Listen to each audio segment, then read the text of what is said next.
जो भोजपुरी इंडस्ट्री में अश्लीलता है की बात कर रहे हो, आप जरा अवधि के, ब्रज के आप छंद उठा के देखिए, राधा कृष्ण पर लिखे गए सवैये उठा करके देखिए, तो आप हम श्रम नायक हैं भारत के और मेधा के अवतारी हैं, हम 100 पर भारी एक पड़े, हम 100 पर भारी एक पड़े, हम धरती पुत्र बिहारी हैं। इस लड़की को मैं पसंद करता था, एक लड़की को, उसे मैंने बोला और उसने मुझे यही कह करके मना कर दिया कि तुम्हारा कोई फ्यूचर नहीं है। तो लेनी थी जीत हमने मगर मात ले लिए, कितने हसीन देखिए जज्बात ले लिए, दूल्हा बेचारा रील बनाने में रह गया, दुल्हन ने फेरे पंडित जी के साथ ले लिए।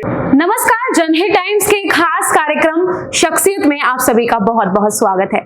मेरे चेहरे पर आप जो स्माइल इस समय देख रहे हैं, ये उन्हीं शख्सियत की वजह से है जो इस वक्त आज हमारे इस कार्यक्रम के खास गेस्ट हैं। इनकी तारीफ कहें लफ्जों में बयां हम नहीं कर सकते हैं। ये एकमात्र ऐसे शख्स हैं जो रोते हुए इंसान को हंसा देते हैं और अंतर्राष्ट्रीय स्तर पर इन्होंने कवि सम्मेलन किए हैं। हम इन्हें उपन्यासकार कह सकते हैं, हम इन्हें स्टैंड अप कॉमेडियन कह सकते हैं, हम इन्हें हास्य कवि कह सकते हैं और भी बहुत सी उपाधियां जो है वो इन्हें मिली हुई हैं। अब इनकी खासियत क्या है? दरअसल यह आमंत्रण और निमंत्रण में फर्क हमें बताते हैं। ये बताते हैं कि बायोलॉजी और सोशियोलॉजी में अंतर क्या है। ये इनका दरअसल हम बताते हैं आपको कि इनका इसरो से जो है वो बचपन से इनका नाता रहा है और ये कौन है इनके बारे में भूमिका जो है मैंने आपको बता दी है। लेकिन ज्यादा आप लोगों का समय ना लेते हुए मैं सीधे चलती हूँ अपने आज के खास गेस्ट के पास और स्वागत करती हूँ उनका। शंभू शिखर जी, बहुत बहुत स्वागत है आपका हमारे जनहित टाइम्स के इस खास कार्यक्रम में। कैसे हैं आप? बहुत अच्छे हैं। कैसी चल रही हैं आपकी कविताएं? और बहुत अच्छी चल रही है। आजकल तो कवि सम्मेलन थोड़े कम है, बरसात के टाइम पे थोड़े कार्यक्रम कम होते हैं जी, तो इसीलिए लिखना पढ़ना बहुत ज्यादा चल रहा है। अच्छा जी जी, रिसर्च चल रहा है बेसिकली कि अब नेक्स्ट कौन सी कविता जो है वो लाई जाए। बहुत सारी चीजें हैं आजकल तो ट्रेंडिंग। एक्चुअली मेरी कविताओं की खासियत ये होती है कि जो ट्रेंडिंग टॉपिक्स होते हैं उस पर मैं बिल्कुल बहुत जल्दी कोशिश करता हूँ कि कुछ नया नया लिख लिया जाए, तो उसी सब में काम चल रहा है। अब शुरुआत हम कर चुके हैं इंटरव्यू की, तो एक कविता अगर ना हो तो ऐसा तो हो नहीं सकता। 4 लाइनें मैंने बिल्कुल जो नहीं लिखी है वो आपको मैं सुना देता हूँ जी। वो कुछ ऐसी है कि आजकल रील्स बनाने वाले लोग हैं ना, बहुत रील्स बनाते हैं। बिल्कुल बिल्कुल। वो रील्स बनाने वाले कैसे होते हैं कि लेनी थी जीत हमने मगर मात ले लिए, कितने हसीन देखिए जज्बात ले लिए, दूल्हा बेचारा रील बनाने में रह गया, दुल्हन ने फेरे पंडित जी के साथ ले लिए, दुल्हन ने फेरे। तो नई पीढ़ी जो है आजकल गैजेट्स में उलझी है, लेकिन एक्चुअल से बाहर होती जा रही है, लेकिन उसके भी अपने फायदे नुकसान। लिखते तो आप खैर बहुत कमाल ही हैं। तो ये प्रेरणा लिखने की कहाँ से आई आपको? प्रेरणा तो बस एक्चुअली क्या था कि मैं दिल्ली विश्वविद्यालय में पढ़ा जी, और जब मैं फर्स्ट ईयर में था तो 3-4 महीने बाद मैंने नोटिस बोर्ड पर एक नोटिस लिखा हुआ देखा, जिस पे लिखा था स्वरचित कविता पाठ प्रतियोगिता, प्रथम पुरस्कार 500 रुपए। अच्छा। अब मेरी जो और परिवार की और मेरी खुद की जो आर्थिक स्थिति थी उसके लिए 500 रुपए बहुत बड़ी बात थी। बिल्कुल। मैं कविताएं कुछ कुछ लिखता था, बस ऐसे देखने के लिए चला गया। अच्छा। बाद में पार्टिसिपेट करने लग गया और फिर धीरे धीरे बस वहीं से चलता चला गया, पैसे मिलने लगे, लोगों का प्यार मिलने लग गया, कुछ लिख करके अच्छा लगने लग गया। कौन सी कविता थी जो आपने इस स्कूल में, अगर याद हो तो? बहुत सारी थी। अभी तो कुछ एक मैंने लड़कियों के लिए लिखी थी कविता कि मौसम की पहली बारिश से धरती की कोख में दबे बीज से निकले नन्हे बिरवे, बिल्कुल ऐसे ही लगते हैं जैसे माँ की कोख से धरती पर आई नन्ही सी लड़की के कोमल से चेहरे पर स्वच्छंद हंसी। अच्छा, हाँ, हमारा सवाल भी यही था कि राजनीतिक विज्ञान में मास्टर्स करने वाला हास्य कवि कैसे बन गया? राजनीति से बड़ा हास्य कवि है क्या? वही नहीं है।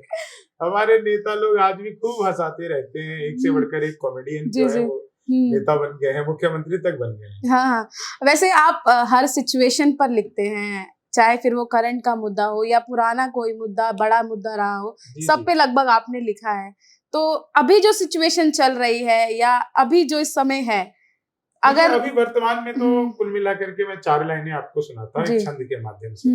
वो छंद ये है कि कुर्सी का कमाल राजनीति के दलाल डाल रोशनी पे जाल मोटा माल चढ़ते रहे, झूठे मूठे वायदों की मीठी मीठी गोलियों से जनता के धन से तिजोरी भरते रहे, एक और इनके गोदामों में अनाज भरे, दूजी ओर भूखे प्यासे लोग मरते रहे, और खुद के विकास को ही देश का विकास मान नेतागण अपना विकास करते रहे। अरे वाह।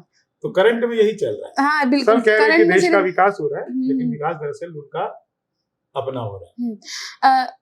हमने देखा कि आपने कहा कि कॉलेज में एक प्रतियोगिता थी, आप वहां से आप कुछ लिखते थे, तो पहली कविता की अगर बात की जाए जो आपने लिखी थी, पहली कविता आपकी कौन सी थी? मुझे इतनी याद नहीं है एक्चुअली। अच्छा। मैं आपको बताऊं कि जब आप बहुत ज्यादा लिखते हैं और बिल्कुल बल्क में लिखते हैं, मतलब मैंने 400-500 तो टीवी चैनलों के लिए एपिसोड शूट किए होंगे। अच्छा।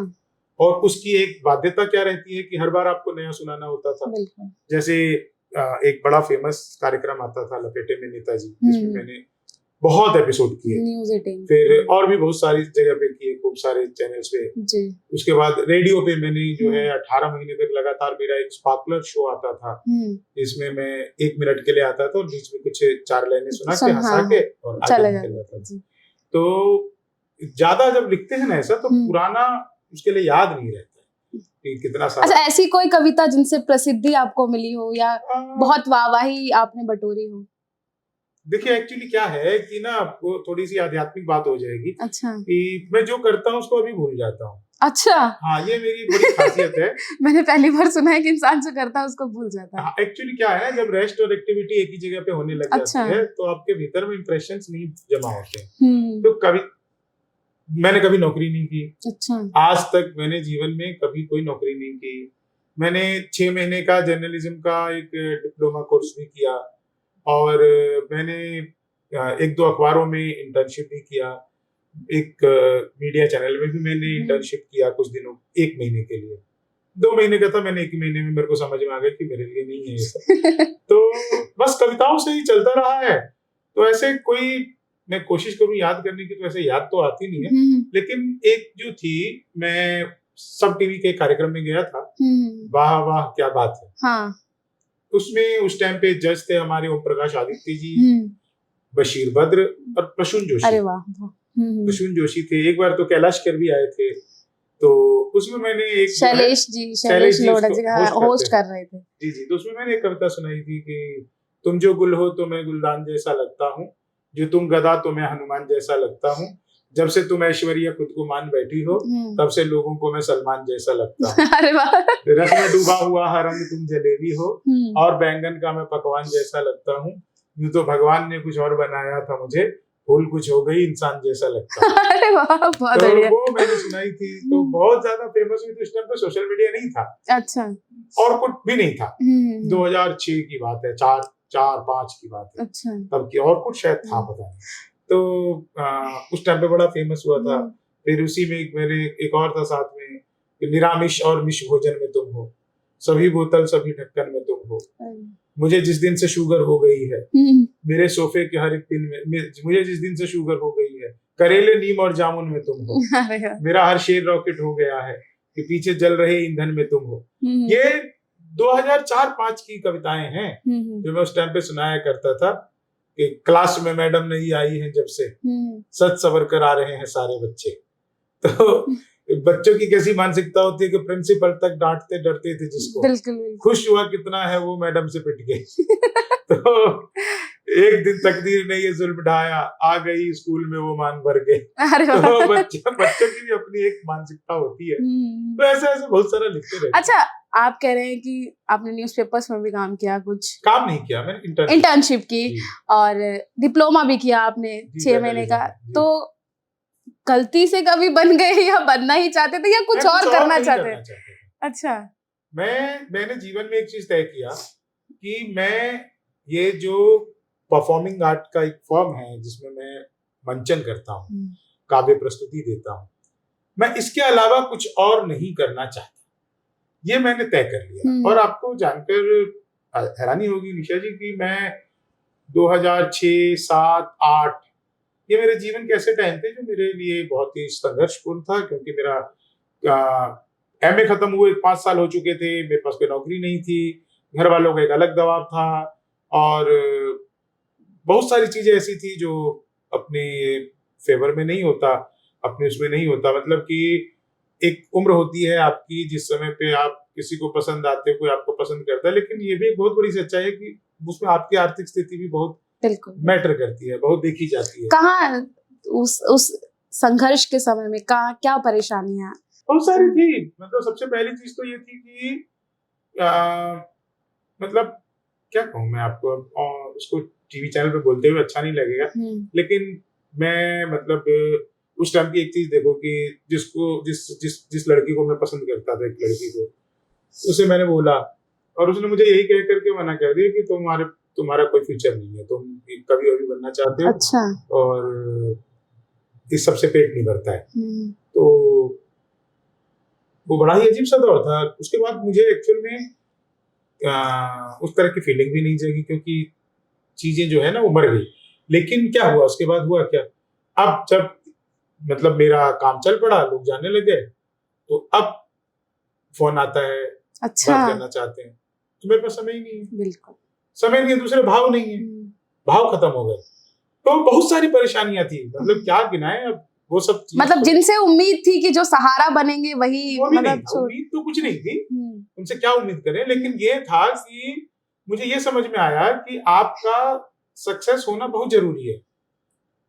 अगर आप सक्सेस नहीं है तो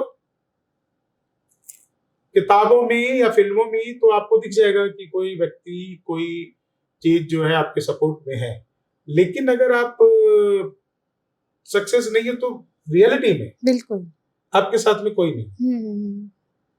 आपके अपने घर के लोग भी एक टाइम के बाद आपसे उब जाते हैं। जी बिल्कुल बिल्कुल। और आपको वो बहुत तरह के ताने मारने लगते हैं, आपसे बहुत तरह की उम्मीद करने लगते हैं, और आपको लगने लगता है कि समथिंग इज गोइंग रॉन्ग, कुछ अच्छा नहीं हो रहा है। तो वो सब चीजें दौर चलता रहा, लेकिन मेरे अंदर जो ना एक चीज थी वो अभी भी है, शुरू से है, कि मुझे एक तो घबराना नहीं है बिल्कुल किसी भी हालत में, दूसरा ईश्वर ने जो दिया है उसको स्वीकार करते हुए अपने आप को प्रेजेंटेबल रखना है। बिल्कुल। तो आज के इस फिल्टर्ड की दुनिया में, जहाँ पे हम फिल्टर करते हैं बहुत सारी चीजें, अपने आप को भी फिल्टर करते हैं, अपने भीतर भी फिल्टर करते हैं कि किससे मिलना है, किससे नहीं मिलना है, भी एक फिल्टराइजेशन का ही काम है। तो इस फिल्टर की दुनिया में ना नेचुरलिटी खो गई है, बहुत खो गई है। और आप अगर मेरा सोशल मीडिया अकाउंट उठा करके देखेंगे, खासकर मेरा फेसबुक, तो उस पे आपको मेरी एक भी तस्वीर ऐसी नहीं दिखेगी जिसको मैंने फिल्टर करके डाला हो। और आज की स्थिति ये है कि मेरे जैसे जो एक एवरेज लुकिंग पर्सनैलिटी है, एवरेज से भी बिलो एवरेज कहो आप, अरे नहीं, उसके साथ में लोग फोटो खिंचवा के सोशल मीडिया पे डालने के लिए रिक्वेस्ट करते हैं ताकि उनके फॉलोवर बढ़ जाएं, ताकि उनके पास में। हमने कब की कविता भी सुनी है इसी पर, आपने अपने एक सम्मेलन के दौरान भी अपने जी मतलब कहा था। तो वो सब चीजें हैं, खैर, लेकिन मजेदार सफर है। ये सब चीजें सबके साथ आती है। आर्टिस्ट के साथ में थोड़ा ज्यादा होता है, ज्यादा इसलिए होता है क्योंकि इसमें कुछ भी फिक्स नहीं है कि 10 साल तो इसी संघर्ष में बीत गए, लेकिन उस दौरान सीखा बहुत, कुछ अच्छे लोग मिले, कुछ बुरे लोगों की पहचान हुई, और इन सब चीज से ऊपर उठ करके अब जो एक अपर मिडिल क्लास लोग जिस चीज को अफोर्ड करते हैं, मुझे लगता है मैं उससे ज्यादा बेहतर लाइफ जी रहा हूँ, उससे ज्यादा अच्छा कमा रहा हूँ। एक आम लोगों में, एक नेताओं से ज्यादा फेमस हूँ, और बहुत लोग प्यार करते हैं, बहुत लोग याद रखते हैं। इवन मेरे साथ में एक चीज है, लोगों को लोग फॉलो करते हैं, पसंद करते हैं, लेकिन मेरे साथ क्या है कि लोग मुझे प्यार करते हैं। बहुत सच्ची, ये सच कहा है आपने एकदम। ये है, ये बहुत सारे लोगों को मैंने, और मेरी ऑडियंस कौन है, ऑडियंस मेरी सब है। मतलब मैं अभी इंडिगो की फ्लाइट में गया था, आप सोचिए, मैं भी आपकी एक ऑडियंस हूँ, मैं भी आपको फॉलो करती हूँ। तो आप सोचिए कितना अच्छा लगा होगा कि पायलट जो है जब वो अनाउंस कर रहा है तो बता रहे हैं कि आज हमारे साथ हाँ। फ्लाइट में शंभू शेखर जी जा रहे हैं। हम्म। तो ये एक अपने आप में ना एक अच्छा सुकून देता है, लोग देख रहे हैं कि बिल्कुल कौन है बिल्कुल। क्या है। संघर्ष है के ना? बाद जब कामयाबी मिलती फिर है तो आप उसकी जब आ रहे हो तो हम्म। जो क्रू मेंबर है वो आपको फोटो क्लिक कर रहे हैं, हम्म। फिर जो नीचे जो ग्राउंड स्टाफ काम कर रहा है वो भी आपको पहचान रहा है, जी और बाहर निकल करके अगर आप किसी ऑटो में बैठ रहे हो तो ऑटो वाला भी आपको फोटो खिंचवा रहा है। बिल्कुल बिल्कुल। तो ऑडियंस जो है ना, मेरी हर लेवल की ऑडियंस है, हर होना भी तरह की यही ऑडियंस चाहिए। है, बिल्कुल। बस ऐसे ही है। और ये सब के साथ साथ में मेरे जीवन में एक चीज जो है वो लगभग 10-11 साल पहले मेरे जीवन में एक आध्यात्म ने एंटर किया। मैं थोड़ा सा ध्यान, थोड़ा सत्संग, थोड़ा भजन, इन सब में थोड़ा मेरा मन लगने लग गया। तो कविता का नशा ऐसा रहा कि कोई और नशा चढ़ा ही नहीं। नशा करो तो एक और ऐसा करो कि हाँ, कोई और नशा चढ़ा ही नहीं कुछ। जी, जी। मैं चुटकुले में कहता हूँ कि बिहार में शराब बंद हो गई तो मैं दिल्ली आ गया, जी। लेकिन सच ऐसा नहीं है। मैं दिल्ली तो बहुत पहले आ गया था। तो जब आप कोई एक अच्छी कविता लिख लेते हैं, कोई एक अच्छी पंक्ति लिख लेते हैं, तो उसका जो नशा है ना, वो दुनिया के सारे नशों से बड़ा है। जी जी बिल्कुल। और वो आपको एक बहुत गुमान में रखता है, बिल्कुल मजे में रखता है। तो थोड़ा सा सुना दीजिए फिर, अगर आप बिहार से हैं और वहाँ शराब बंदी हो गई है। देखिए, मैं एक 4 लाइन सुनाता हूँ। बिहार में राजनीति जो है ना, वो हर 2.5 साल में चेंज हो जाती है। जी बिल्कुल। हमारे एक नीतीश बाबू हैं, हाँ। वो बदलते रहते हैं। मैंने उनकी बिहार की राजनीति पर 4 लाइनें लिखी थी कि उल्टे तवे पे रोटियां सिकती नहीं ज्यादा, घटिया हो क्वालिटी तो वो बिकती नहीं ज्यादा, एक सीख राजनीति दे गई बिहार की, दारू के बिना दोस्ती टिकती नहीं ज्यादा। तो इसलिए वहां पे जो है ना 2.5 साल में बदल जाते हैं। फिर देखो अब नीतीश बाबू जैसे है कि 19 थी तुम हमने चाह 20 की तरह, पर दिल में चुभने लग गई हो 30 की तरह, वादा था 7 फेरे और 3 बच्चों का, मंडप पे तुम पलट गई नीतीश की तरह।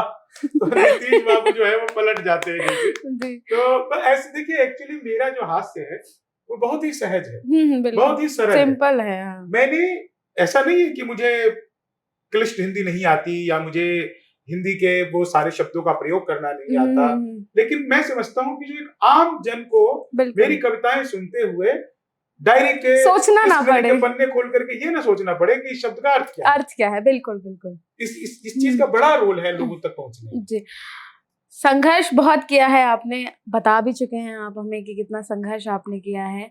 लेकिन सवाल सर एक ये है कि अभी हमने देखा है कि कोरोना काल चला, बहुत बेकार दिन हम इसे कह सकते हैं कि दोबारा ना आए। हमारे देश में बहुत से लोगों ने अपने बहुत से प्यारों को खोया, लेकिन उस दौरान भी लोगों को दुख में, उस परेशानी में, अगर उन लोगों ने आपकी वीडियो देख के आप हंसे हैं, आप ये कह सकते हैं हम कि आप एक मात्र जरिया बने लोगों को हंसाने का उस मुसीबत के दौर में भी। देखिए, हम लोग जो कलाकार होते हैं ना, उनके भीतर में मतलब जो कला है उसके प्रदर्शन करने की ना एक भूख सी रहती है जी, वैसे उछाले मारता रहता है।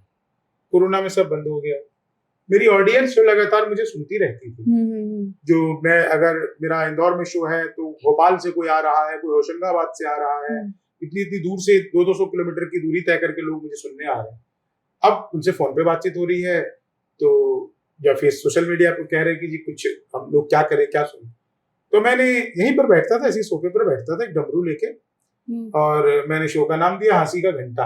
अच्छा। और 1 घंटा जो है मैं पूरा फेसबुक पे लाइव रहता था। अरे वाह। और लोगों को हंसाता था। अरे वाह। जो लोग भी उस पे कमेंट करते थे, मैं सामने कैमरा लगा रहता था, यहाँ पे मेरा लैपटॉप रहता था, लैपटॉप पे उनके कमेंट पढ़ता रहता था और सामने के कैमरे से मैं लाइव जाता रहता था। बहुत अच्छा। और जो मेरे पे करते थे उन पे तुरंत मैं 4 लाइनें बना करके, और ये बहुत इसने अच्छा रिस्पांस दिया, इसने लोगों तक पहुंचने में मेरी बहुत मदद की। और सबसे बड़ी बात यह है कि मैं घर बैठे हुए भी बोर नहीं हुआ कि चलो मैं कुछ करता हूँ। नहीं तो कोरोना के टाइम तो बहुत ही बुरा था। मैं खुद देखिए कोरोना के 5-6 बार मैं कोरोना पॉजिटिव हो चुका।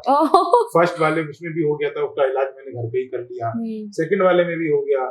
कोरोना को लेकर भी आपने कुछ लिखा है? हाँ, कोरोना को लेकर के मैंने बहुत कुछ लिखा है। मैंने एक तो कोरोना पे मैंने लिखा कि भाई देखिए कोरोना काल में क्या था कि जहां जाओ वहीं सैनिटाइजर। हाँ मैं मंदिर सुना गया, हमने, जी जी। वहां भी सैनिटाइजर। तो मैंने चंद्रावली समझकर चाट लिया, एल्कोहल का टेस्ट आया। मैंने कहा 2-4 बार और दो। बोला भैया बिहारी हो क्या? मैं तुम्हें कैसे पता? बोले नहीं, तुम्हारे यहाँ बंद हो गई ना, लोग इसी से काम चला रहे हैं। तो हम तो उससे भी काम चला रहे थे। और मतलब बस ये कोरोना तो देखिए एक ऐसा था कि जिसने हमें बहुत कुछ, मेरी किताब भी आई लॉकडाउन की कहानियां, अच्छा। और उसमें सारी रियल स्टोरी है। मैं अभी आपको एक हिंट भी करूंगा, तो वो सब कुछ लिखने का मौका मिला, बढ़िया रहा कुल मिला।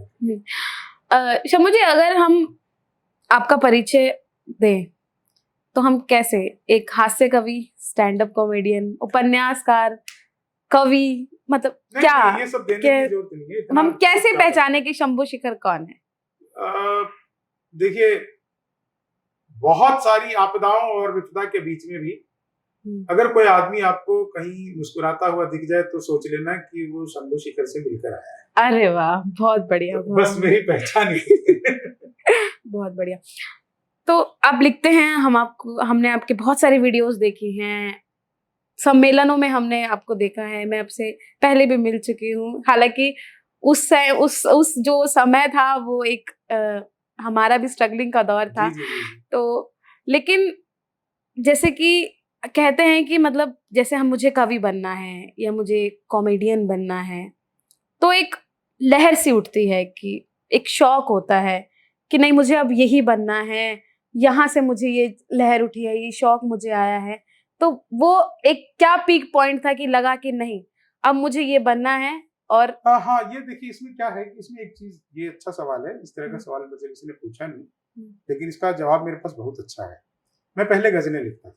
अच्छा। हाँ, मेरी किताब भी एक अरे गजल की वाह। आई हुई है, और शुरुआत में मैं मुशायरों में जाता था। लेकिन क्या था कि मेरी जो रिक्वायरमेंट थी ना, वो वाहवाहियां नहीं थी, वो लोगों की शाबाशी नहीं थी, मेरी रिक्वायरमेंट थी पैसे। जी। मैं नौकरी नहीं करना चाहता था, और इससे मैं इस विधा से, मंच से, स्टेज से और पैसे कैसे कमाऊं। तो फिर मुझे ये लगा कि जो हास्य कविताएं हैं, जो कॉमेडी है, उसमें पैसे हैं। तो मैंने आपको अपने आप कन्वर्ट कर लिया जी। और उसने मुझे सच में बड़ी शोहरत दिलाई। उसने मुझे बहुत सारा वो ऐसा मुकाम दिया जो शायद गजल लिख करके मुझे मिल जाता, लेकिन बहुत टाइम लगता। बिल्कुल। तो मैं कॉमेडियन तब बना जब मुझे एक तरह से मान के चलिए कि मुझे इसमें एक फ्यूचर दिखा। भाई, आपको विधाता किसी भी टैलेंट को 10% देता है, बिल्कुल। 90% ना आपकी मेहनत होती है। बिल्कुल। अगर वो 90% मेहनत को आपने स्वीकार कर लिया, आप देखिए निशा जी, मैं एक चीज बताऊं, आप अपने आप को मांझने में जितना परसेंट अपने आप को बचा लेते हो, उतना ही परसेंट आपसे आपकी मंजिल दूर रह जाती है। बिल्कुल। आप अपने आप को जब तक घिसोगे नहीं, तब तक कुछ नहीं होना। बड़ी बड़ी बातें कर लीजिए, बड़ी बड़ी बातें सुन लीजिए। मुझे सबसे ज्यादा जो दुख आज की तारीख में होता है, ये जो रील्स का दौर है ना, ये बहुत खतरनाक। बिल्कुल। कोई व्यक्ति आपको 15 सेकंड से 45 सेकंड के बीच में बता देता है कि बस ये 5 ट्रेड्स आप ले लीजिए और फिर आप बन जाएंगे दुनिया के सबसे अमीर आदमी कुछ ही दिनों में। आपके पास ये शेयर आपको पैसे दे देंगे। जी जी। कोई आदमी आता है, वो कहता है कि आपका हाथ में अगर ये रेखा है तो आप ऐसे हो जाएंगे। कोई आदमी आएगा, वो कहेगा कि आपको पता है a+b का होल स्क्वायर निकालने के लिए क्या करना पड़ता है। भाई, उस गणित का क्या बेस है, क्या मूल है, उसको जानना बहुत जरूरी है जी। वो 15 सेकंड की वीडियो में नहीं होगा।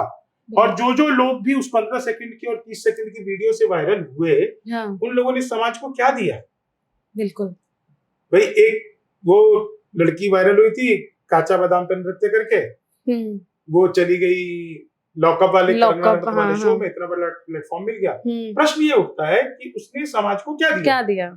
एक कला, वो इतना बड़ा, भाई नृत्य एक कला है, बिल्कुल, बहुत प्रसिद्ध कला है जी। और इसमें बहुत तरह के हैं। हम लोग चलिए भारतीय परंपरा में ये कहते हैं कि जी आप भरतनाट्यम करिए या आप हमारे यहाँ के फोक हैं उन नृत्य को करिए, लेकिन दूसरे जगह के भी तो नृत्य ही है ना।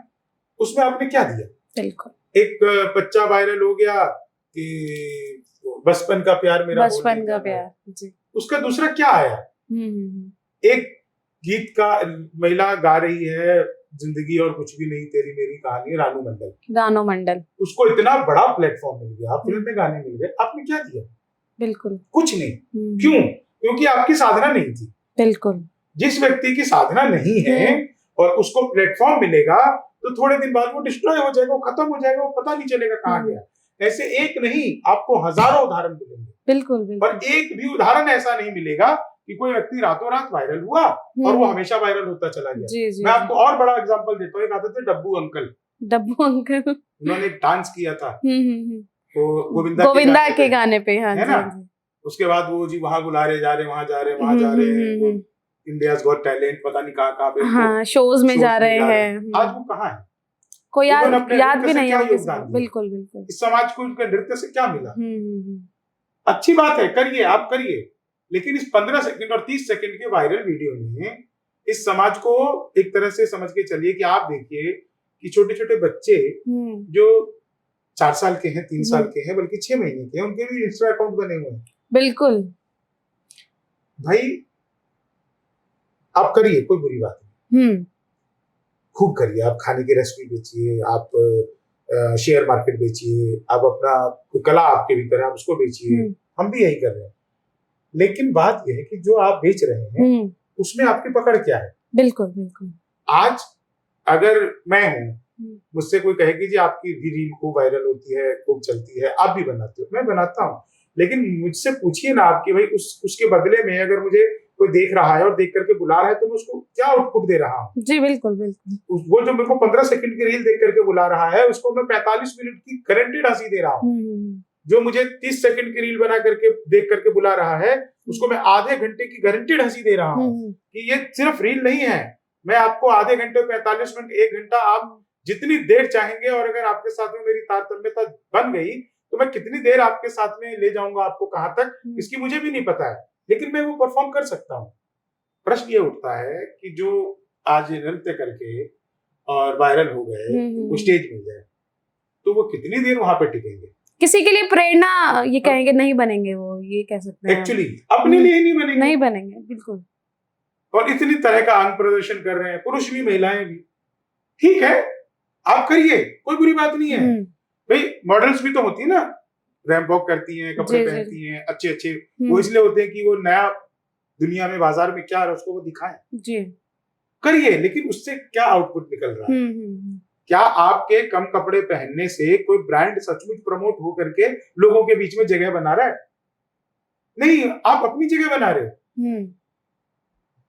तो ये एक्चुअली जो ये रील्स बनाने की दुनिया है ना, ये बहुत खतरनाक है।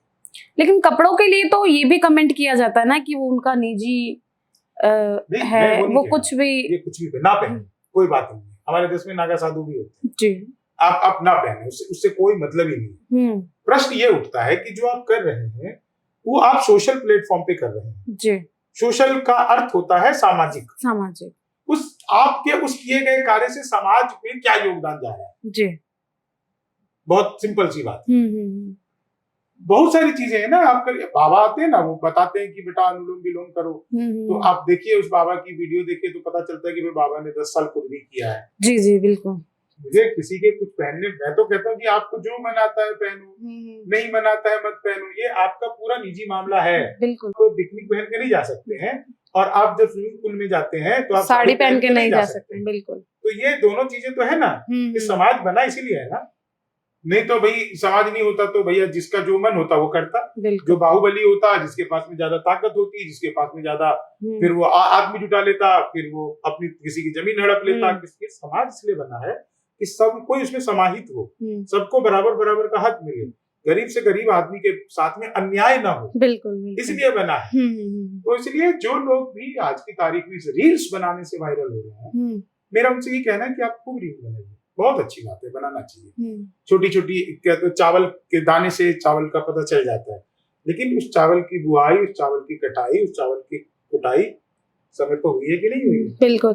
उसके पीछे का संघर्ष जो है वो पता होना चाहिए, साधना जो है, साधना उसको आपको करना पड़ेगा। बिल्कुल बिल्कुल। ये बहुत अच्छी बात जो है वो आज हमें सुनने को मिली है। सोशल मीडिया का दौर चल रहा है और लोग लगातार रील्स बना रहे हैं, चाहे वो छोटा सा बच्चा हो, पढ़ाई में कम, फोन्स में ज्यादा ध्यान आजकल बच्चों का है, तो आज जो मैसेज यहाँ से दिया गया है वो हम आशा करेंगे कि आप तक पहुंचे। सर, अगला सवाल आपसे लेना चाहूंगी। जी। आप भी कवि हैं, बहुत सारे कवियों से आप मिलते हैं। अगर आज के दौर के कवियों की बात की जाए तो किसे स्थान देंगे आप? आज के दौर के कवियों में देखिए, डॉक्टर कुमार विश्वास निश्चित तौर से युवाओं में, बुजुर्गों में, परिवार में, हर जगह पे बहुत ज्यादा फेमस है जी।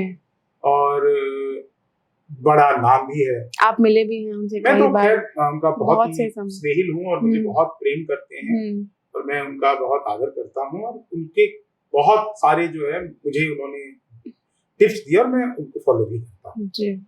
तो उसके बाद आप देखिए कि हरिओम पवार है, हरिओम पवार है ना, पद्मश्री सुरेंद्र शर्मा है, अशोक चक्रधर है। इन लोगों के 50-50 साल से ज्यादा की यात्रा मंचों पर हो चुकी है। बिल्कुल बिल्कुल। मतलब पवार जी 50 साल से अधिक समय से कवि सम्मेलन में। उनकी तो कविताएं सुन के सर कहें कि रूज बम्स जो है वो मतलब इतने जो आज की मतलब उनकी एज को अगर हम देखें तो आज की एज में भी वो इतने जोश से अपने कविताओं को प्रेजेंट करते हैं। मेरी खुशकिस्मती ये रही है कि मैं इन लोगों से मिला हूँ। इन लोगों ने मुझे बहुत स्नेह दिया है। इन लोगों ने मुझे एक तरह से मुझे पाल पोस कर बड़ा किया है। मुझे जब जब मैं थोड़ा सा अच्छा लिखने लगा, अच्छा मेरी बातचीत चलने लगी, इन लोगों ने मुझे बुलाया, प्रोग्राम दिए, जहां गलती की मुझे समझाया और मैंने उसको समझा। समझने की प्रवृत्ति आपके भीतर होनी चाहिए। आपके भीतर थोड़ा सा लचीलापन होना चाहिए। बिल्कुल बिल्कुल। लचीलापन अगर आपके भीतर है तो आप ये मान के चलिए कि आप जो है जीवन में बहुत सफल हैं। बिल्कुल बिल्कुल। तो किनके साथ आप संबंध तो खैर आपके सभी के साथ बहुत अच्छे हैं जैसे कि आपने बताया, किसी के साथ कोई वाकया हो जो आप हमसे शेयर करना चाहें? ऐसा तो कोई खास वाक्य नहीं, लेकिन कुछ कुछ चीजें हैं जो मैं बताना नहीं चाहता, लेकिन चलो अब आपने पूछा है तो मैं बता देता हूँ। जैसे हरिओम पवार जी के साथ मैं यात्रा करता हूँ जी, तो वो मुझे जहाँ भी मिलेंगे, एयरपोर्ट में मिले, स्टेशन पे मिले या रास्ते में कहीं मिले, या मुझे उन्होंने घर से ले लिया, मेरठ रहते हैं वो जी, तो कहीं जाने के लिए दिल्ली आना पड़ता है उनको, खासकर फ्लाइट लेने के लिए। तो जैसे ही वो मुझे मिलेंगे तुरंत ही वो अपना बटुआ खोलेंगे और मुझे 5,000 रुपए पकड़ा देंगे। अरे वाह! और कहेंगे कि जब तक हम साथ हैं तब तक इसे खर्च करना है। अच्छा। हाँ, अब उससे चाय पिए, सैंडविच खाएं, ये करें। फिर वो तुरंत से जाएंगे किसी दुकान पे, देखेंगे ये शर्ट तेरे ऊपर बहुत अच्छी लगेगी। अरे वाह! अब वो शर्ट की कीमत क्या है इससे कोई फर्क नहीं पड़ता। एयरपोर्ट पर आप जानते हैं वो 2,000 की भी हो सकती है, 10,000 की भी हो सकती है। और ऐसे ही मेरे पास मतलब उनके दिए हुए शर्ट ऐसी जब खरीदारी की हुई, और कई बार तो मैं ऐसा कहता था ये शर्ट मैंने ले लिया, बिल भेज रहा हूँ।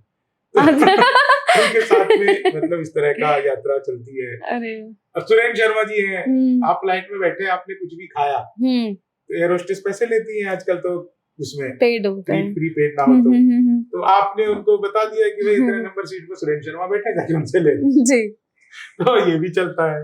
कुमार साहब के साथ में आप जाइए, आपको जो लग्जरी फील होगी। हाँ। मतलब सबसे बड़ी बात जो है ना, मैं डॉक्टर कुमार विश्वास जी की एक चीज का मैं आपको बताऊं कि वो जब आप कभी सम्मेलन में होते हैं, उनके साथ होते हैं और उनके साथ शेयर करते हैं मंच, तो उन्होंने कभी भी यह फील नहीं होने दिया कि आप जो हैं जूनियर हैं, आप जो हैं व्यवस्था आपके लिए अलग हो। इससे पहले क्या होता था कि सीनियर कवियों के लिए या कुछ बड़े कवियों के लिए या स्टार्स पोएट्स के लिए अलग होटल होता था 5 स्टार, और नॉर्मल कवियों के लिए 3 स्टार होटल होता था। कुमार सर ने इसको खत्म कर दिया। बहुत बढ़िया। सभी के लिए 5 स्टार होटल रहेगा, कोई कभी रूम शेयर नहीं करेगा, सबका रूम अलग होगा, सब एक दूसरे मतलब, फिर उसके बाद सब रात को एक साथ वैनिटी में जाएंगे, मतलब एक अलग लेवल का कर दिया उन्होंने। तो उनका बड़ा प्यार रहता है और मुझे तो आज भी मतलब जब आपसे बात हो रही तो मुझे वहां जाना था, इत्तेफाक से मैं आज नहीं जा पाया, तो अब मैं 2-4 दिन में फिर वहीं पे उनके केवी कुटीर में जाऊंगा। और हाँ, हम उनके वीडियोस देखते रहते हैं, वो गायों की अपने मतलब उनकी जो है वहां पे कुटीर में सब कुछ। कभी सम्मेलन अरुण जैन भी बहुत मस्त बोला आदमी है। सर, अब आपने सम्मेलन की बात की, बहुत सी चीजें होती हैं सम्मेलन में, ये भी आपका कभी ऐसा कुछ लगा है कि मतलब ये चीज थोड़ी अटपटी है या ये बदलाव होना चाहिए या ये चेंज आना चाहिए सम्मेलनों में, या कवियों से जुड़ी कोई बात? देखिए, बदलाव तो जनता तय करती है। जनता जो है वो तय करती है कि बदलाव आना चाहिए कि नहीं आना चाहिए। जी। जैसे कि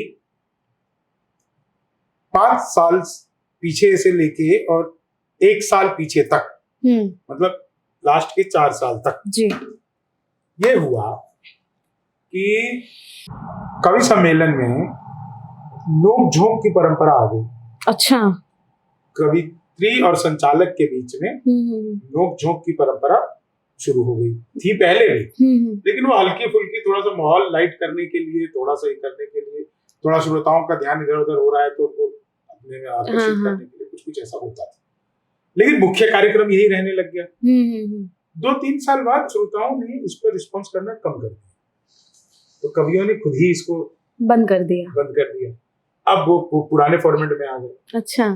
तो कवि सम्मेलन में जो चेंज है वो ऑडियंस तय करती है कि उसको क्या करना है। और कवि सम्मेलन आज की तारीख में खासकर ऐसा हो गया है कि अगर आप अपडेटेड नहीं है तो आप कवि सम्मेलन के लायक नहीं। एक कवि को जनता तो सुनती है, उसकी कविताएं भी सुनती है, लेकिन एक कवि जब दूसरे कवि की कोई कविता कहता है तो वो सच में अपने आप में एक कहते हैं कि मतलब जनता तो सुनती है कविताएं, लेकिन जो एक कवि होता है और उनके साथ जो कवि होते हैं, एक उनका पूरा एक समूह होता है, और जब एक कवि सामने दूसरे ही कवि की उसी की कविता गा के उसको सुनाए तो कहते हैं कि बहुत अच्छी अपॉर्चुनिटी है, कहीं बहुत आनंद उनको आता है कि भाई हमारी कविता एक कवि गा रहा है, एक कवि गा रहा है। तो आप अगर जो आपके पसंदीदा हो उनकी अगर कोई कविता आप हमें सुना। देखिए, राधे श्याम प्रगल्भ जी एक बहुत बड़े कवि रहे, अशोक चक्रधर के पिताजी जी।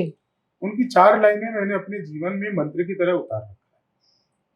वो ये है कि दिन के उजाले में न करो कोई काम ऐसा, नींद जो ना आए तुम्हें रात के अंधेरे में, रात के अंधेरे में न करो कोई काम ऐसा, मुंह जो छिपाना पड़े दिन के उजेले। अरे वाह, बहुत बढ़िया।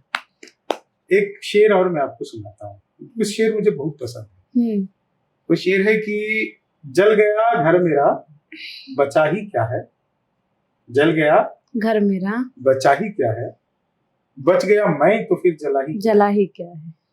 आप हैं तो दुनिया की सारी चीजें आपके साथ, आप नहीं हैं तो दुनिया में कुछ भी नहीं है। बिल्कुल। एक मरे हुए आदमी से जिसकी चिता लेटी हुई है, चिता पर है वो, और उसको आप कहिए कि भाई सुनो तुम्हारी 10 करोड़ की लॉटरी लग गई है, कोई रिस्पॉन्स नहीं कर सकता, नहीं करेगा। उसको बताओ कि भैया तुम्हें जो है सरकार ने करोड़ों रुपए दे दिए, कोई रिस्पॉन्स नहीं। बोले कि तुम्हारी बहुत बड़ी गाड़ी तुमको गिफ्ट में मिली, कोई रिस्पॉन्स नहीं। क्यों? क्योंकि उसके भीतर से जो उस सब चीजों के प्रति जो सजग रहे वो मर चुका है। बिल्कुल। जब तक आप है ना, ये शरीर तो मिथ्या है जी, इस शरीर का कोई मूल्य नहीं। एक ऐसा कुछ है जो आपके भीतर है, उसको पहचानना और उसके साथ समय व्यतीत करना, यही जीवन का लक्ष्य है। पहली बार जब स्टेज पर चढ़े थे परफॉर्म करने, कैसा फील हुआ था, कैसा लग रहा था? नर्वस थे? अच्छा लग रहा था। 4 फरवरी 2004। अरे वाह। पहला कार्यक्रम मैंने किया था दिल्ली के बसंत विहार के उपरास महाविद्यालय में, उसमें मैंने किया था और उसमें मुझे 200 रुपए मिले। अरे वाह। बहुत अच्छा लगा, बहुत अच्छा लगा था। तो वहाँ की कुछ ऐसी कोई याद, क्योंकि पहली बार जब स्टेज पे कोई इंसान चढ़ता है तो बहुत चीजें। मैं तो बहुत ही, आज से मैं ये आपको बता रहा हूँ 19 साल पुरानी बात। अच्छा, हाँ 19 साल पुरानी। हाँ 19 साल हो गए। तो 19 साल पुरानी बात ये है, और लोगों ने बड़ा अप्रिशिएट किया था और बाल कवि कह के मुझे संबोधित किया था। और फिर उसके बाद कुछ प्रोग्राम और किए, फिर बहुत सारी चीजें थी, लेकिन वो पहला प्रोग्राम तब किया था। अच्छा, 2004 से अभी तक बहुत सारे आप शोज कर चुके होंगे, वाहवाहियां भी खूब बटोरी होंगी। जब वाहवाहियां होती हैं तब एक जो अभी हमारे बीच नहीं है, वो जनाब राहत इंदौरी साहब, बहुत अच्छे कवि जिसे कहें, शायर हम उनको कहें, मैं आज भी उनकी शायरियां जो हैं वो पढ़ती हूँ। उन्होंने अपने एक मुशायरे के दौरान कहा था कि जब एक इंसान उनकी शायरियों को सुन के बहुत वाह वाह कर रहा था, तो कहा जनाब बड़ी जोर से अल्लाह को याद कर रहे हो, अगर अल्लाह ने धीरे से आपको याद कर लिया। तो उन्होंने ये चीज मतलब कही थी कि क्योंकि कई बार होता है कि हम जब कोई कविता या कोई शायरी सुना रहे होते हैं तो उस भीड़ में कुछ ऐसे लोग होते हैं जो थोड़ा डिस्टर्ब करते हैं। हाँ। तो ऐसा कोई वाक्या आपके साथ हुआ? ऐसा देखिए, एक्चुअली क्या है, ऐसा डिस्टर्ब करने वाला तो नहीं, लेकिन एक कोटा दशहरा मेला का एक मंच है। हम्म। कोटा जो है ना राजस्थान में, हाँ हाँ, तो वहाँ पे राजस्थान। दशहरा का कार्यक्रम होता है दशहरे पे। उसमें भीड़ रहती है कम से कम 3 लाख 4 लाख अरे मिनिमम, ये मिनिमम। कम से कम अच्छा। 5 लाख भी हो सकता है, 6 लाख भी हो सकता है। उस कार्यक्रम की खासियत यह है कि उसमें ऑर्गेनाइजर जो है वो ये सोच करके कवि बुलाता है कि आधे को तो जनता हूट करेगी। अच्छा। वो बुलाते हैं लगभग 40 कवि। अरे वाह। उसमें से मान के चलिए कि 5-6 कवि ही सुने जाते हैं, बाकी सब हूट होते हैं। अच्छा। और हूट भी जो है ना वो इतनी बुरी तरह से होते हैं, इसका कोई हिसाब किताब नहीं। अरे वाह। अच्छा खासे तरीके से करते हैं। तो मैं जब वहां पे गया था तो 5-10 मिनट उन्होंने सुना, फिर उन्होंने उसके बाद वोटिंग शुरू कर दी। अच्छा। हाँ, तो वहां पे ऐसे ही होता है। एक और सवाल है, राजू श्रीवास्तव, जी जी। वो भी हमारे बीच नहीं है अभी, लेकिन उनका जो किरदार है, उनकी जो यादें हैं, उनकी जो कॉमेडी है, वो हमेशा ताजा रहेंगी हम लोगों के जहन में। हाँ, मेरे साथ तो हाँ। अच्छा ये रहा कि आखिरी एपिसोड जो उनका टीवी चैनल पर शूट हुआ तो उसमें राजू भाई और मैं साथ में ही थे। सोनी टीवी के लिए शूट था और मैं और राजू भैया साथ में ही थे। और मेरा उनके साथ में बहुत ही मतलब कि आत्मीय और प्रेम पूर्वक संबंध था। और उनकी एक बड़प्पन मैं आपको बताऊं कि एक बार हम लोग कार्यक्रम के लिए जा रहे थे कसिंगा, जी। ये उड़ीसा में है कहीं पे। तो वहां जा रहे थे, दिल्ली एयरपोर्ट पे हम लोगों की फ्लाइट, जी। वो पहले पहुंचे और वहां पे जा करके उन्होंने काउंटर पे जो जहाँ से बोर्डिंग लेते हैं अंदर, तो वहां पे जाकर के उन्होंने पूछा कि शंभू शिखर इसी फ्लाइट में है क्या? तो उन्होंने चेक किया, बताया कि हाँ इसी में है। वो चले गए या आने वाले? तो बताया कि सर अभी बोर्डिंग नहीं की है। अच्छा। तो जब तक मैं पहुंचा नहीं तब तक वो वहां पे मेरा वेट कर रहे थे। अरे वाह। और फिर उसके बाद मैंने उनसे पूछा कि आप यहाँ पे क्यों वेट कर रहे हैं? तो जो चेक इन कर रही थी वहां पे एक लड़की, उन्होंने बताया कि सर आपका वेट कर रहे थे। अरे वाह। तो उनके साथ बहुत ही अच्छा संबंध था और उनके जैसा कलाकार बड़ी मुश्किल से मिलता है। बिल्कुल। बहुत उम्दा कलाकार। लेकिन आप सबको मैं बताऊं कि वो जितने अच्छे कलाकार तो थे उससे ज्यादा अच्छे इंसान। और उनको मतलब कि उनका फेस एक्सप्रेशन ऐसा था कि अगर वो गाय का भी किरदार करते थे तो ऐसा फील होता था कि गाय मंच पर आ गई है। वो अगर भाई का किसी डॉन का करते थे तो वो डॉन वाला वो किरदार ऐसा मंच पर आ गया है। वो उनका एक गजोधर बहुत ही फेमस कैरेक्टर था।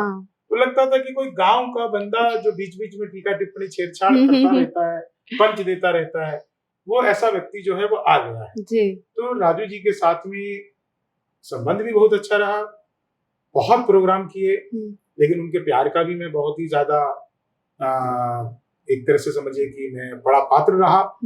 और एक चीज जो मुझे लगता है कि वो हम लोगों के बीच से थोड़ा जल्दी चले गए। बिल्कुल। जाना तो सबको है, लेकिन राजू श्रीवास्तव जी जैसे व्यक्ति को थोड़ा और समय हम लोगों को देना चाहिए था। देश को बहुत जरूरत है अभी हंसी। उनके लिए कोई 2 लाइन अगर आप कहना चाहें। राजू जी के लिए 2 लाइनें मैं क्या कहूँ, बस आप ये समझिए कि एक मैंने उनको सुनाया था एक बार, तो मैं वही सुना देता हूँ। उनसे कहा था कि शंभू तुम क्या चाहते हो, लोगों से क्या चाहते हो? तो मैंने उनसे कहा था कि मैं लोगों से ये चाहता हूँ कि खुलूस दिल में लबों पर मिठास रहने दो, न खुद रहो न किसी को उदास तो खैर बहुत ही बड़ी चीज थी। तो मैं दुनिया को बताना चाहता था कि दरअसल बिहार जो है वो ऐसा नहीं है, कुछ अलग है। और वो क्या है वो मैंने पूरे बिहार गीत में लोगों को बताया और लोगों ने उसको सुना भी। और इसकी सबसे बड़ी बात रही कि मैं राजस्थान में हूँ, मैं दुबई में हूँ, मैं ओमान में हूँ, मैं बहरीन में हूँ, मैं तंजानिया में हूँ, लोग मुझे कह रहे हैं जो नॉन बिहारी हैं कि बिहार गीत सुना दो। हाँ, हम भी चाहेंगे बिहार गीत सुना दो। मैं 2 बंद इसके सुना। जी जी बिल्कुल। हम श्रम नायक हैं भारत के और मेधा के अवतारी हैं, हम 100 पर भारी एक पड़े, हम 100 पर भारी एक पड़े, हम धरती पुत्र बिहारी हैं, हम श्रम नायक हैं भारत के और मेधा के अवतारी हैं। शहनाई जिस पर नाज करे बिस्मिल्ला खान हम ही तो है। शारदा लोक शैली गायक सुर की पहचान हम ही तो है। दुनिया पूजे उगता सूरज, दुनिया पूजे उगता सूरज, हम ढलते के भी पुजारी है। हम धरती पुत्र बिहारी है, हम धरती पुत्र बिहारी है। पहला पहला गणतंत्र दिया और अर्थशास्त्र का मंत्र दिया। नालंदा से हमने जग को शिक्षा का पहला मंत्र दिया।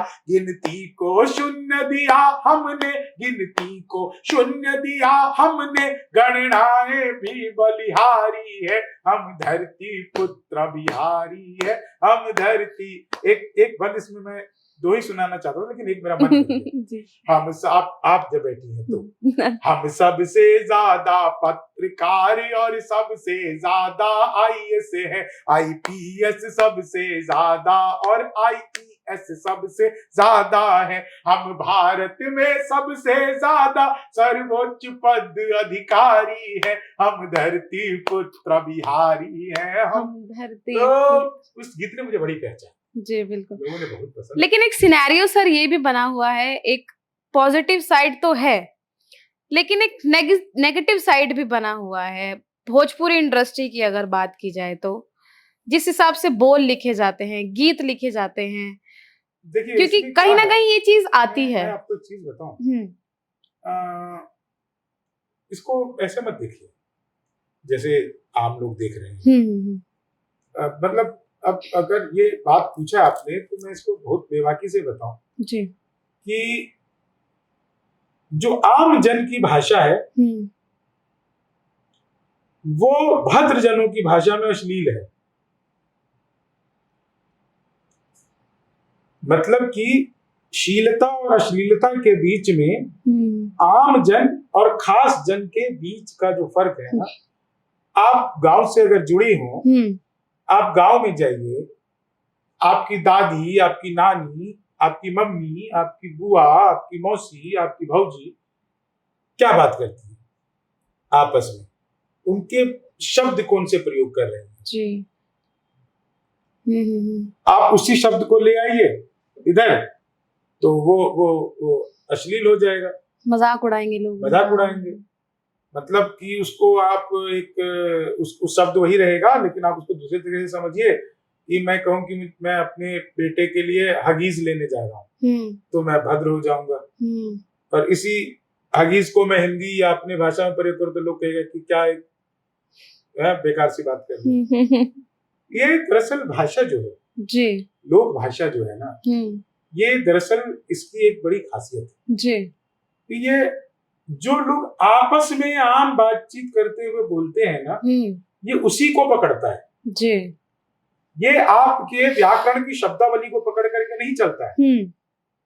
आप जो भोजपुरी इंडस्ट्री में अश्लीलता है की बात कर रहे हो, आप जरा अवधि के, ब्रज के आप छंद उठा के देखिए, राधा कृष्ण पर लिखे गए सवैये उठा करके देखिए, तो आपको पता चलेगा कि जब आप उसकी व्याख्या करेंगे तो जिसको आप अश्लील कह रहे हैं उसकी तमाम सीमाएं वो लांघ जा रही हैं। बिल्कुल बिल्कुल, लेकिन वो संस्कृति भी तो विलुप्त होती जा रही है आज के समय में। जो पुराने समय में लोकगीत गाए जाते थे शादियों में, हाँ, तो अब तो क्या है ना कि अब किराए पे रखे जाते हैं। हाँ, अभी भी गाते हैं। अब सिस्टम आ गए हैं, म्यूजिक सिस्टम्स आ गए हैं, सिस्टम आ गया है। अब जो है प्रोफेशनल हो गए हैं। अब पहले क्या था कि गांव की महिलाएं गाती थी जी, अब प्रोफेशनल आती है। बिल्कुल, मेहंदी की मंडलियां मेहंदी की तारीख है उस पे आएंगी जी, जी, आज कुछ है तो उस पे आएंगी, मतलब और शादी भी 4-5 दिन की अलग अलग तरह की होने लग गई है। बिल्कुल, तो उसमें जो है वो मंडलियां आती है, लेकिन उस मंडलियों का जो आनंद है ना, वो आनंद नहीं है जो भौजाई गा रही है, जो देवरानी जेठानी में चल रहा है। जी, जी, बिल्कुल। दरअसल एक चीज मैं आपको बताता हूँ, जैसे ना एक आपने सुना होगा ससुराल गेंदा फूल। जी जी बिल्कुल। क्यों बोलते हैं ऐसा? ससुराल गेंदा फूल क्यों बोलते हैं? इसलिए बोलते हैं क्योंकि जो गेंदे का फूल है, it's not a flower, bunch of flower. अपने आप में उसकी सारी पंखुड़ियां एक फूल है और वो एक बंच बना हुआ है, वो पूरा खुला हुआ है। तो ससुराल गेंदा फूल, मतलब कि ससुराल में सभी लोग जो है वो अलग अलग होते हुए भी एक है, एक साथ है। भाभी अलग है, ये अलग है, वो अलग है, ये अलग है।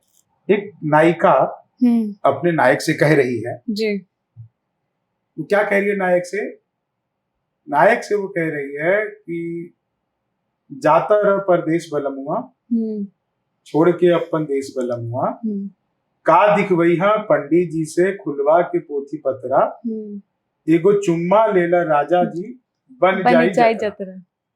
अब आप देखो कि एक नायिका जो है वो क्या कह रही है कि तुम्हें ये सब पोथी पतरा दिखाने की कोई जरूरत नहीं है, मेरा आलिंगन भर ही तुम्हारी यात्रा को सफल बनाने के लिए बहुत है। और इस तरह के तो हमारे हिंदी साहित्य के रीति काल में इससे ज्यादा जो है चीजों को लिखी गई है। तो उसको ऐसे नहीं समझने की जरूरत है जैसा हम समझते हैं। हालांकि मैं खुद मिथिला का रहने वाला हूँ, मैं मैथिली भाषी हूँ, लेकिन जहाँ तक शीलता और अश्लीलता की बात आती है तो मैं स्पष्ट हूँ इस बात पे कि जो जन की भाषा है उसको आम खास की भाषा में अश्लील कहा जाता है। अब जैसे कि हम देख रहे हैं कि इस समय देश में क्या चल रहा है, फिर चाहे वो सीमा हैदर का मुद्दा ले लीजिए, वैसे भी आप तो जो भी करंट में मुद्दे चल रहे हैं उन पे सब पे आप लिखते ही हैं, हम आपकी वीडियो लगातार देख रहे हैं।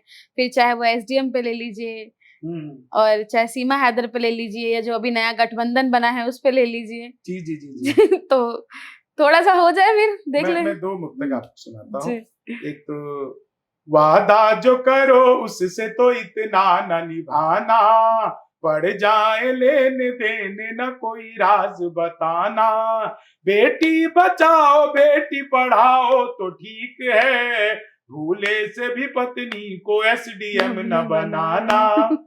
दरअसल पता है कविता तो एक ट्रिक भी है, किसी की नहीं भाग रही हो तो एसडीएम बना तो छोड़ के चली जाए। अच्छा, सीमा हैदर का मुद्दा बहुत चल रहा है, तो बड़ा ही तगड़ा चल रहा है कि पबजी में डूबा सा मगरूर सा लड़का, कहती जिसे सब लड़कियां लंगूर सा लड़का, कहती जिसे सब लड़कियां लंगूर सा लड़का, जिस पर फिदा है हो गई बच्चों की भी अम्मा, जिस पर फिदा है हो गई बच्चों की भी अम्मा, लप्पू सा सचिन देखिए झिंगूर सा लड़का। ये बहुत वायरल है। जी जी जी जी जी। ये सब चीजें तो ऐसे चलता रहता है इस समाज में, मजा आता रहना चाहिए। मतलब अब कुछ सवालों से मैं बस समाप्त करना चाहूंगी। एक सवाल नहीं है एक्चुअली, आप ही की कुछ कविताएं हैं वो सुन के जो है वो इंटरव्यू खत्म करना चाहूंगी। हमने देखा था जब भाजपा सरकार आई थी तो 370 का मुद्दा उन्होंने जब खत्म किया तो बहुत वाहवाही हुई थी, उस पर भी आपने लिखा है थोड़ा सा। जी जी जी जी। देखिए 370 पे तो मैंने क्या था कि एक बहुत बढ़िया बात मैंने उस दौरान लिखी थी। तो 370 खत्म हुई थी ना, तो उसके बाद मैंने एक चीज कही थी। उससे पहले एक चीज मैंने ये कहा था कि भाई योगी जी को लेकर के कि आध्यात्म और शौर्य एक साथ बिठा दो, वो डाल डाल है तो पात पात बिठा दो, 2 दिन में ही आतंक मांग जाएगा पानी, कश्मीर की कुर्सी पे योगी नाथ बिठा दो। ये बहुत वायरल हुई थी। हाँ, बहुत वायरल। और 370 पे जो है ना, तो देखिए मैं आपको बताऊं कि अब तो वो बेचारा 370 तो भूरी मिश्री बातें हो गई, मैंने 377 पे भी लिखा। अच्छा। हाँ, सीधा समझ के लाए थे उल्टा निकल गया, ताजे की थी तलाश तो बासा निकल गया, कानून क्या बदला खुली रिश्तों की हकीकत, चाची समझ के लाए थे चाचा निकल गया। बहुत बढ़िया, बहुत बढ़िया। अच्छा, हम ये देखते हैं सर कि हम जब देश की सुरक्षा की बात करते हैं तो हम कहते हैं कि हमारी पुलिस बड़ी फिट होनी चाहिए। हाँ।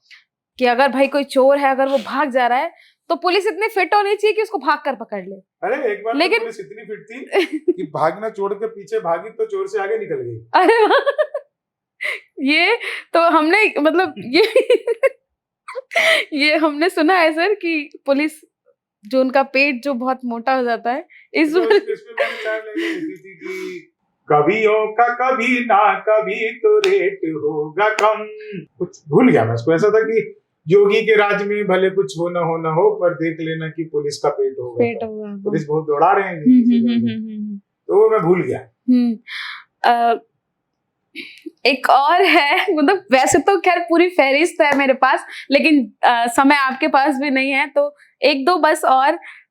हमने ये तो देखा है कि भाई गन्ने से चीनी बनती है, लेकिन राजू श्रीवास्तव जी की जब बात हुई थी और हमने काफी सारे आपके शोज देखे, तो वहां पर आपने ये जी। प्रस्तुति मंच पर दी थी कि मैं चीनी को पिघलाकर जो है वो गन्ना बना दूंगा, और उसमें उसके बीच में आपने बहुत सारी ऐसी चीजें कही जी। जो ये देखिए एक्चुअली ना एक परफॉर्मिंग आर्ट है। जी। कि क्या है कि एक शब्द को पकड़ के और उसके बाद एक लाइन कह करके और फिर लोगों को बीच में कुछ ऐसा कह देना जो बड़ा अटपटा सा हो और फिर लोगों को वापस वहीं पे लाना। ये जो है ना रंगरेज, जानती है ना, जो रंगते हैं, कपड़ा रंगते हैं, रंगरेज वो क्या करते हैं, वो पहले कपड़े को रंगेंगे, फिर निचोड़ेंगे, फिर सुखाएंगे, दोबारा रंगेंगे, फिर निचोड़ेंगे, फिर सुखाएंगे। ये तब तक करते रहेंगे जब तक रंग पक्का ना हो। हाँ, जब तक उस पर वो रंग ना आ जाए जो वो चाहते हैं। तो मैं इसीलिए ये करता रहता हूँ अच्छा, कि जब तक ये कवियों की बात से ऑडियंस के ऊपर परमानेंट हंसी ना चिपक जाए, या वो जो दो लाइन कैची है वो उनके जुबान पर ना आ जाए तब तक। तो मैं अंतिम 4 लाइनें आपको सुना देता हूँ बिल्कुल अपने पूरे मन से। जो है तो ये है कि पोशाक पूरा, मैं एक चीज आपको बताऊं, मैं जहां भी दुनिया में जाता हूँ परफॉर्म करने तो मैं धोती कुर्ता पहन के जाता हूँ। इसलिए नहीं कि मुझे और कपड़े पसंद नहीं है। दरअसल हमारे गांव में आज जब कोई बुजुर्ग मरता है जी, तो बुजुर्ग नहीं मरता, उसके साथ धोती पहनने वाले एक व्यक्ति कम हो जाता है। जी बिल्कुल बिल्कुल बिल्कुल परंपरा बिल्कुल। मैं ये बचाने की एक कवायद है। और उसमें देखिए, पहचान पोशाक पुरानी लिए अभिनव हूँ मनाओ, नफरत में भी मैं प्यार का कलरव हूँ मनाओ, रोने के लिए और भी मैं दिल है जहां में, शंभू के साथ हास्य के उत्सव को मनाओ। तो आप मेरे साथ हैं तो आपको हास्य के उत्सव में रहना चाहिए। जी, एक अंतिम मेरी जो दिली ख्वाहिश है, क्योंकि मैं दिल्ली से हूँ और दिल्ली में सरकार केजरीवाल की है इस समय। जी। और जिस समय आपने ये कविता जिस मंच पर सुनाई थी उस समय बहुत सारे वहां पर लीडर थे आम आदमी पार्टी के, तो ये जो कविता थी कि उस समय आप कसम खा गए थे केजरीवाल की, तो ये मैं चाहूंगी कि अगर ये थोड़ी बड़ी है तो मैं चाहूंगी कि आप मेरे लिए पूरी सुना दीजिए। 4 लाइनें हैं वो। अच्छा। सच कह रहा हूँ सुन लो नए साल की कसम, ताजा बना दामाद हूँ ससुराल की कसम, महंगाई कमा रहा हूँ रोटी दाल की कसम, मैं आम आदमी हूँ केजरीवाल की कसम। इस पे 4 लेना और सुना। अब आपने डिमांड की तो मैं सुना देता हूँ जी। के भूली हुई बिसरी हुई कहानी हो गई, पहचान पुरानी थी खानदानी हो गई, दिल्ली की सड़क कह रही है केजरीवाल से, सैया ने देखा ऐसे पानी पानी हो गई। बहुत जीरो की नहीं, बहुत बढ़िया बहुत बढ़िया।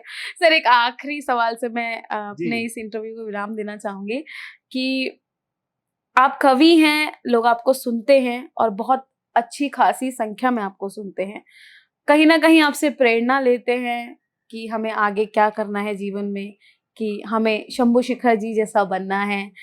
तो उन जनता के लिए क्या मैसेज देना चाहोगे, और हमारे जो दर्शक हैं जो आपको सुन रहे हैं देख रहे हैं उनके लिए क्या कहना चाहोगे? चाहूंगा कि मेरे जैसा क्या किसी के भी जैसा बनने की कोशिश मत करो। आप जो है वही अपने आप में परिपूर्ण है जी। हमारी सबसे बड़ी कमजोरी यही रहती है कि हम अपने आप को आप प्रेरणा तो ले लीजिए, प्रभावित मत होइए। जी जी। दरअसल प्रेरणा लेना कोई बड़ी बात नहीं है, बहुत आसान बात है, बहुत लोग लेते हैं जी। प्रभावित नहीं होना है। आपके अंदर अगर कला है तो शंभू शेखर के आप उससे ज्यादा अच्छे बनेंगे। अगर आपके अंदर कला नहीं है तो पता चले कि शंभू शेखर बनने आए थे और कुछ और बन गए। तो इसलिए सबसे मैं ये कहना चाहूंगा कि अपने भीतर जो है उसको पहचानिए, उसके साथ जस्टिस करिए। जो नहीं है वो बनने की कोशिश मत करिए, क्योंकि एक चीज हमारे यहाँ पे बहुत फेमस है, बहुत कहा जाता है कि रंगा सियार, कुछ बनना चाहेंगे तो रंगा सियार साबित होंगे, पहली बारिश में ही सब रंग उतर जाते हैं जी। तो सब कुछ जो है बरसात में भीगते ही पकड़े जाएंगे। इसलिए कुछ बनने की कोशिश मत करिए, जो है उसको स्वीकार करिए। हाँ, एक चीज जीवन में हमेशा याद रखिए, वो ये याद रखिए कि आपके साथ में किसी भी व्यक्ति के साथ में ऐसी डील मत करिए जो छल पूर्वक या बल पूर्वक किया गया हो। बस बिल्कुल, छल से और बल से कुछ लेना नहीं है, कुछ भी नहीं, न इज्जत, न शोहरत, न घर, न परिवार।